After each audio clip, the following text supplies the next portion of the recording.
स्वामी विवेकानंद जी कहते हैं कि अनुभव हमारा एकमात्र शिक्षक होता है।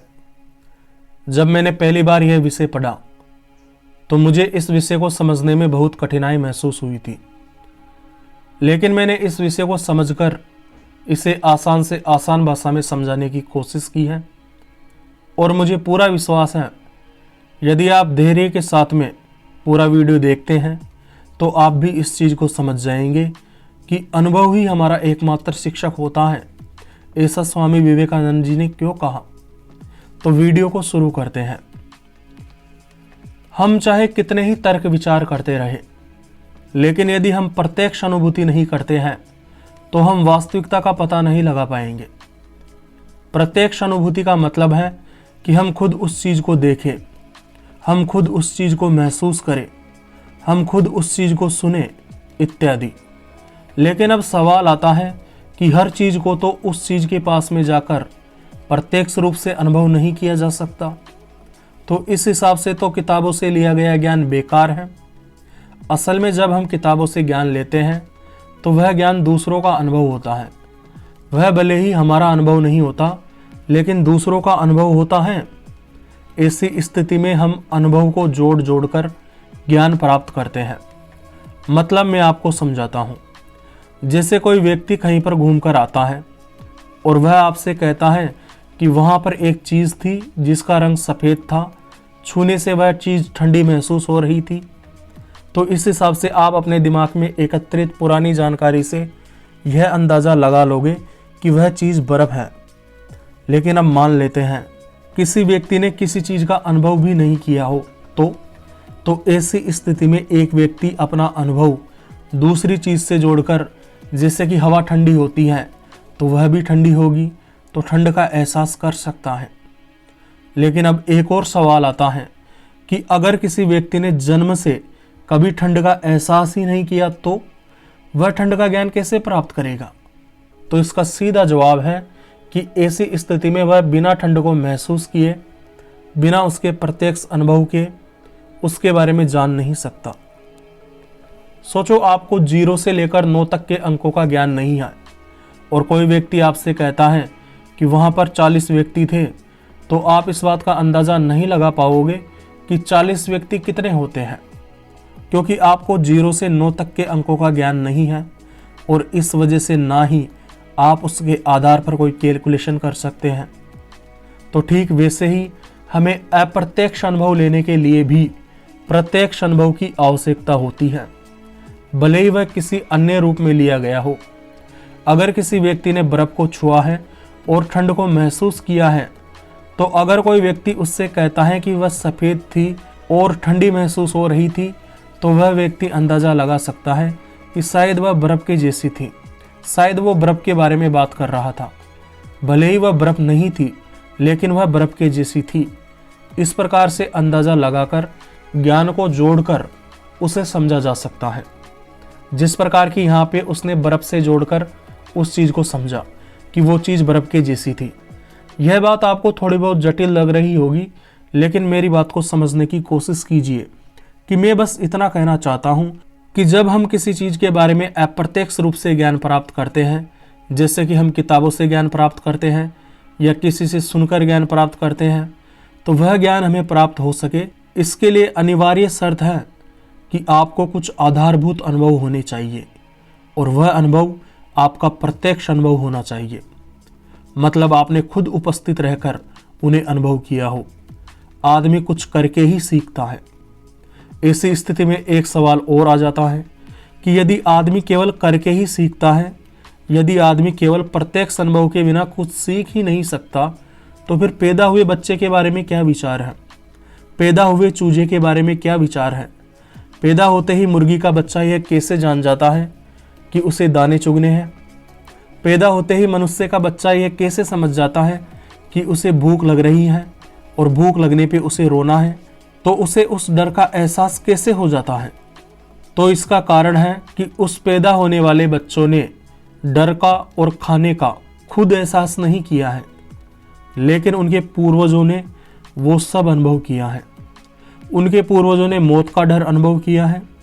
इस वजह से पैदा होते ही बच्चे में मौत का डर भी आ जाता है।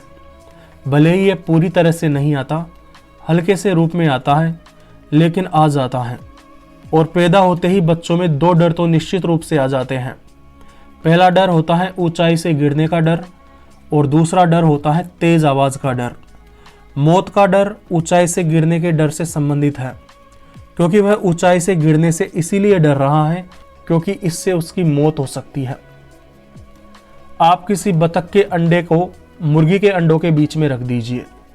जब बतख का बच्चा उस अंडे से बाहर निकलेगा तो कुछ समय के बाद में वह खुद ब खुद ही पानी की तरफ जाने लग जाएगा, क्योंकि वह जानता है कि उसका अस्तित्व पानी से जुड़ा हुआ है।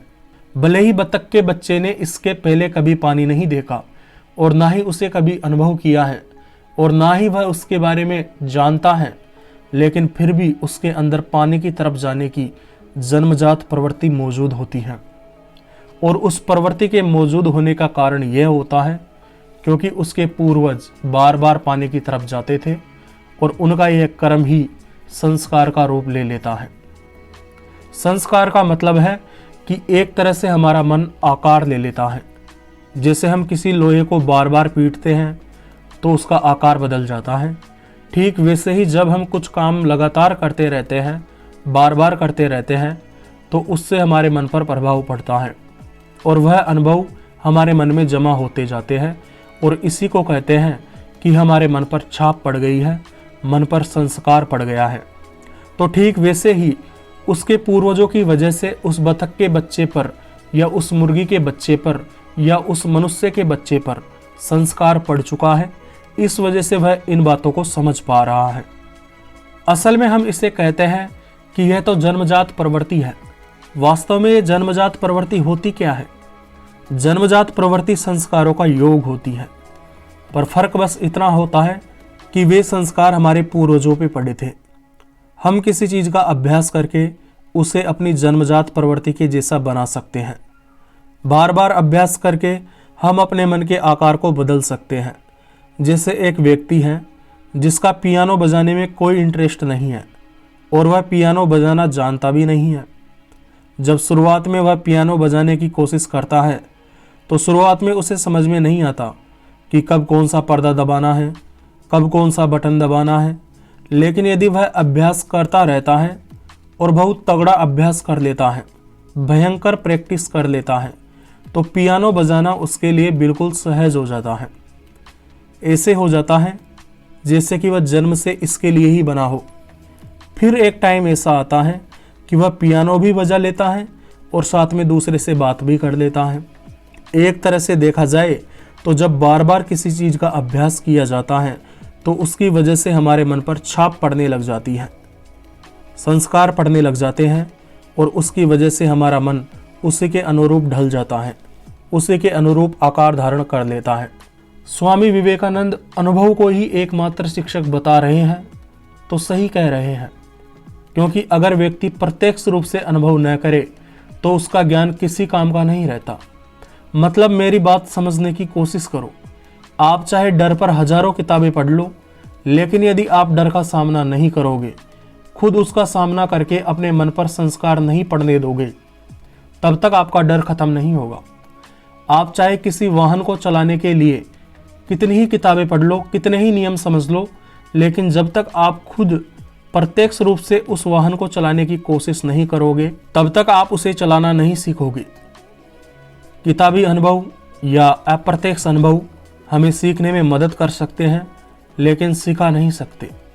सीखने के लिए तो हमें प्रत्यक्ष अनुभव करना ही होगा, अनुभव को अपना शिक्षक बनाना ही होगा। कभी सोचा है, जब एक व्यक्ति भूत की फिल्म देख लेता है, डरावनी चीज़ें देख लेता है, तो जब वह रात में अकेला बाहर निकलता है तो उसे पास में खड़ा हुआ खंभा भी भूत दिखाई देने लग जाता है। उसे खतरा महसूस होने लग जाता है, उसके हृदय की धड़कनें बढ़ने लग जाती हैं, सांस तेजी से ऊपर नीचे होने लग जाती हैं।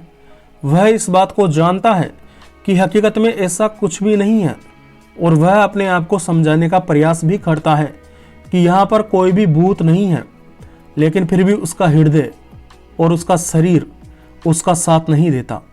उसका शरीर फिर भी घबराता रहता है और उसे डर लगता रहता है। जानते हो क्यों? क्योंकि उसके डरने की आदत पहले से ही बनी हुई है और वह केवल ज्ञान मात्र देने से दूर नहीं होगी। उसे डर का सामना करना सीखना होगा, तब जाकर ही उसका शरीर मानेगा कि हाँ, यहाँ पर डरने की कोई आवश्यकता नहीं है। अगर उसे अपने इस डर को मिटाना है तो उसे जानबूझकर उस जगह पे खड़ा रहना होगा और उस डर का सामना करना होगा, वरना उसका वह डर कभी नहीं जाएगा। भले ही उसे पता हो कि डरने वाली चीज़ वहाँ पर मौजूद नहीं है, लेकिन फिर भी उसे डर लगेगा। जिंदगी में जब भी कोई चिंता आती है तो एक व्यक्ति को पता होता है कि इसमें ज़्यादा डरने वाली बात नहीं है, इससे मेरी मौत नहीं होगी, और एक व्यक्ति को यह भी पता होता है कि चिंताएं सबकी ज़िंदगी में आती हैं, इसमें घबराने वाली कोई बात नहीं है, लेकिन फिर भी वो व्यक्ति डरता रहता है क्योंकि डरने की आदत पहले से बनी होती है। वह केवल ज्ञान मात्र से दूर नहीं की जा सकती, उसके लिए तो अनुभव लेना ही होगा। हमारा दिमाग ज्ञान को समझने के लिए या किसी भी नए ज्ञान को प्राप्त करने के लिए हमारे दिमाग में उपस्थित पुरानी जानकारी तथा अनुभवों का इस्तेमाल करता है, उन्हें आपस में जोड़ने का प्रयास करता है और समझने का प्रयास करता है। जैसे कि आप किसी रास्ते से जाते हैं और आपको सामने एक कुत्ता दिखाई देता है, तो आपका दिमाग पुरानी जानकारी को प्रोसेस करता है और इस बात का पता लगा लेता है कि हाँ, यह कुत्ता है, इसके पूँछ हैं, 4 टांगे हैं, वह भौंक रहा है, इसका मतलब यह कुत्ता है और यह कुत्ता अभी शांत लग रहा है, तो इससे डरने की आवश्यकता नहीं है। तो इसके बाद में आपको एक संतोष का एहसास होता है और यह संतोष का एहसास इस बात को साबित कर देता है कि आपने ज्ञान प्राप्त कर लिया है। आपने कभी ध्यान दिया है कि जब कोई चीज़ आपके समझ में आ जाती है तो आपको अंदर से एक संतोष महसूस होने लग जाता है, अच्छा महसूस होने लग जाता है, और हमारा यह अच्छा महसूस करना ही इस बात का प्रमाण होता है कि हमने कुछ ना कुछ ज्ञान की मात्रा प्राप्त कर ली है। सोचो, अगर आपके सामने एक ऐसा जानवर आ जाए जिसका शरीर कुत्ते का है, मुंह बकरी का है और हरकतें वह केंचुए जैसी कर रहा है, ज़मीन पे रेंग रहा है, तो आपको एक असंतोष पैदा होगा कि यह चीज़ है क्या। यह न तो बकरी है, यह न तो कुत्ता है, ना ही यह एक केंचुआ है, यह है क्या। आपके दिमाग में बार बार यह प्रश्न उठेगा और आपका यह असंतोष इस बात का सबूत है कि आपको वह बात समझ में नहीं आ रही है, आप उस बात को पकड़ नहीं पा रहे हैं। न्यूटन ने गुरुत्वाकर्षण की खोज की और यह खोज हुई क्योंकि उसने एक दिन सेब को गिरते हुए देखा। फिर उसके दिमाग ने पुरानी जानकारी को प्रोसेस किया, सभी सेब नीचे गिरते हैं, लेकिन फिर उनके अंदर सवाल आया कि यह सेब ऊपर भी तो जा सकता था, यह नीचे ही क्यों गिरा। तो इस प्रकार पुराने अनुभव से ही नए अनुभव की प्राप्ति हो गई और गुरुत्वाकर्षण की खोज हो गई। तो इसी प्रकार स्वामी विवेकानंद इतना समझाना चाहते हैं कि प्रत्यक्ष अनुभव होना जरूरी है। बिना प्रत्यक्ष अनुभव के हम ज्ञान प्राप्त नहीं कर सकते। उनके कहने का मतलब है कि हमें किसी चीज़ का अप्रत्यक्ष अनुभव करने के लिए भी उन चीज़ों को किसी न किसी ऐसी चीज़ों से जोड़ना पड़ता है जिनका हमने प्रत्यक्ष अनुभव किया है। बिना प्रत्यक्ष अनुभव के ज्ञान की प्राप्ति नहीं हो सकती। अगर कोई व्यक्ति बिल्कुल ही प्रत्यक्ष अनुभव से हीन हो तो ऐसा व्यक्ति ज्ञान प्राप्त नहीं कर पाता है। जैसे मैं आपको एक उदाहरण बताता हूँ। जैसे मंदबुद्धि बालक होते हैं, वे प्रत्येक अनुभव को ग्रहण नहीं कर पाते हैं, जिसकी वजह से वे ज्ञान प्राप्त नहीं कर पाते हैं। कुछ हल्के बहुत अनुभव वे प्राप्त कर लेते हैं, लेकिन वे उन हल्के बहुत अनुभव के आधार पर ही कुछ सीमित ज्ञान प्राप्त कर लेते हैं, ज़्यादा जानकारी नहीं जान पाते, वे बाहरी दुनिया को नहीं समझ पाते। इसका यही कारण है कि उन्होंने प्रत्यक्ष अनुभव नहीं किया है। यदि उन्हें प्रत्यक्ष अनुभव हो जाता या उनका दिमाग स्वस्थ होता तो वे भी ज्ञान प्राप्त करने में सक्षम हो जाते। इसीलिए स्वामी विवेकानंद ने अनुभव को हमारा पहला शिक्षक बताया है। तो उम्मीद करता हूँ आपको यह बात समझ में आ गई होगी कि अनुभव हमारा पहला शिक्षक क्यों होता है। मुझे इतना ध्यान लगाकर सुनने के लिए आपका दिल से धन्यवाद।